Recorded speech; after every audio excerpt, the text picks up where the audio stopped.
পাবনায় জমিজমা সংক্রান্ত বিরোধের জের ধরে শরীয়তুল্লাহ নামে এক সাংবাদিককে পিটিয়ে জখম ও বাড়ি ভাঙচুর লুটপাটের অভিযোগ উঠেছে প্রতিপক্ষের বিরুদ্ধে। বৃহস্পতিবার সকালে আতাইকুলা থানার রঘুনাথপুর কুঠিপাড়া এলাকায় এই ঘটনা ঘটে। আহত সাংবাদিক প্রাথমিক চিকিৎসা গ্রহণ করেছেন। খবর পেয়ে ঘটনাস্থল থেকে একজনকে আটক করেছে পুলিশ।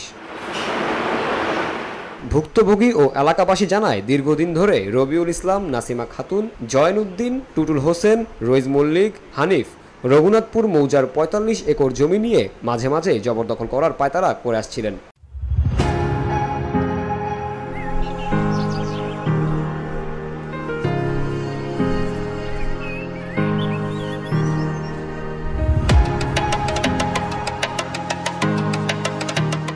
গত ৪ মাস আগে বিবাদীগণের বিরুদ্ধে পাবনার যুগ্ম জেলার দ্বিতীয় জজ আদালতে একটি মামলা দায়ের করেন সাংবাদিক শরীয়তুল্লাহর পরিবার। এই মামলা করার পর থেকেই বিবাদীগণ আরও বেশি অত্যাচার শুরু করে। সেই জের ধরে বৃহস্পতিবার সকালে প্রতিপক্ষের কয়েকজন এসে সাংবাদিক শরীয়তুল্লাহকে মারধর ও বাড়ি ভাঙচুর করে। সেই সঙ্গে ঘরে থাকা নগদ টাকা লুট করে নিয়ে যায়। হামলাকারীরা বেশিরভাগই আওয়ামী দোসর, তারাই এই উস্কানি দিয়েছে। এই ঘটনায় ভুক্তভোগীদের পক্ষে খেয়া খাতুন আতাইকুলা থানায় একটি লিখিত অভিযোগ দায়ের করলে ঘটনাস্থল থেকে একজনকে আটক করে পুলিশ। ভুক্তভোগীদের অভিযোগ, আদালতে মামলা চলমান থাকা অবস্থায় তারা বারবার হুমকি দিয়ে আসছে, আওয়ামী দোসরদের সাথে নিয়ে হামলা করেছে।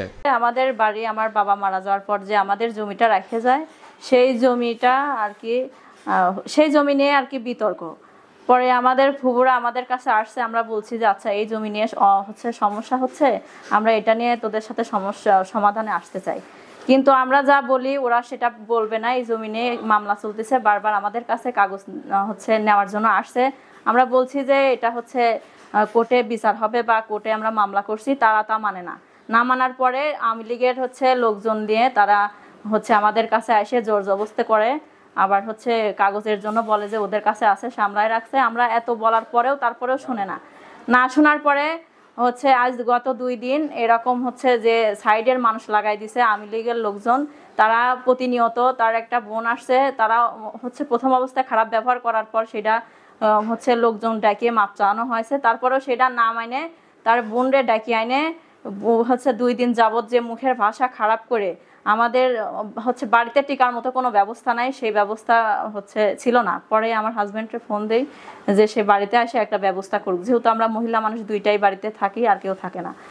এখন আমরা চাই সুষ্ঠু বিচার হোক। আজ 3 দিন যাবত এই ঘটনা ঘটতেছে। আমার বেড়া থেকে ফোন দেওয়া হয়েছে, আমি আসছি, আসার পরে এইসব গ্যালজাম হচ্ছে। তারপরে যে মারামারি হচ্ছিলে, আমি যে ঠেকাতে গেছি, আমার বোনের উপর হামলা করছে। আমি আর আমার ছোটো বোন ঠেকাতে গেছি, আমার ছোটো বোনেকেও মারছে, আমাকেও মারছে। মানে ওরা পুরুষ মানুষ 4-5 জন আছে, আমাদের তো আর পুরুষ মানুষ বাসায় কেউ ছিল না। আমার ওই বোনাই ছাড়া আমরা 2 বোন ঠেকাতে গেছি, আমাদের 2 বোনকে ওরা ধরে মারছে। আমি গত রাত্রে বাড়িতে আসছি। আমি আসার পরে আমার বউ, শালিকা বা যে শেষদের জমিনে আমার মানে ছোট কুটুমদের বা বড় কুটুমদের সাথে একটু ঝামেলা চলতেছিল। তো এই বিষয় নিয়ে পাশের বাড়ির কিছু আওয়ামী লীগার যারা ছিল মনে করেন যে ইতিমধ্যে তারা মনে করেন আমার শালাদের পক্ষ নিয়ে তারা বিভিন্ন সময় আমাকে থ্রেট করে বা আমি বাড়ি আসার আগে থ্রেট করে। আসার পরে তারপরে আমি যখন বাড়িতে আসি, আমি বাজার করে নিয়ে আসি। বাজারের ইয়েতে দেখা যায় যে তার ছোট বোন রবিউলের ছোট বোন আমার এই বাজারের ব্যাগে সে সাফল দিয়ে মারে, আমাকে না মারতে পারে, বাজারের ব্যাগে সাফল দিয়ে সে সাফল মারে। পরে আমার বাজার ব্যাগ ছিঁড়ে পড়ে যায়। পরে আমি এই বিষয় নিয়ে জিডি করি। জিডি করার পর থানা থেকে পুলিশ আসে। পুলিশ আসার পরে পুলিশ এসে সমাধান করে দিয়ে যায়। তো এই সূত্রে পুলিশ কিছু দূর যাওয়া সমাধান করে সম্ভবত থানায় পৌঁছায়ও নাই। প্রতিমধ্যে আমি একটু বাইরে গেছি যে পুলিশের জন্য চেয়ার দিয়ে দিয়েছিলাম, চেয়ারগুলো নিয়ে আসি। প্রতিমধ্যে তারা অতর্কিতভাবে 4-5 জন হামলা করে। রবিউলের ভাগিনা অনিক, সাকিব আর রাকিব, এরা 3 জন করে আমাকে হত্যার উদ্দেশ্য আমাকে করে, আমার বউয়ের উপর বোর্ডে প্রহর করে। তারপরে আমারে দেখছেন আমার এখানে কি অবস্থা, আমার ঘর বাড়ি ভাঙচুর করে, আমার ওয়ারড্রপ ভাঙচুর করে। আমার ওয়ারড্রপে প্রায় 4-4.5 লাখের উপরে টাকা ছিল, যেগুলো তারা লুট করছে। এখন পর্যন্ত তারা আমাকে থ্রেট করেই যাচ্ছে যে এরকম পান্নাসের হুমকি, এক কথায় আর কি। আওয়ামী লীগ আর মানে বর্তমান যে বাংলাদেশে যে এই যে ফ্যাসিবাদের বিদায় হলেও এখনো যে ফ্যাসিবাদ এখনো রয়ে গেছে তার প্রমাণ এরাই। এই বিষয়ে ক্যামেরার সামনে কথা বলতে রাজি হননি আতাইকুলা থানার ভারপ্রাপ্ত কর্মকর্তা AKM হাবিবুল ইসলাম। তবে তিনি মুঠোফোনে জানান এই ঘটনায় একটি লিখিত অভিযোগ দায়ের হয়েছে। ঘটনাস্থলে পুলিশ গিয়ে একজনকে আটক করা হয়েছে।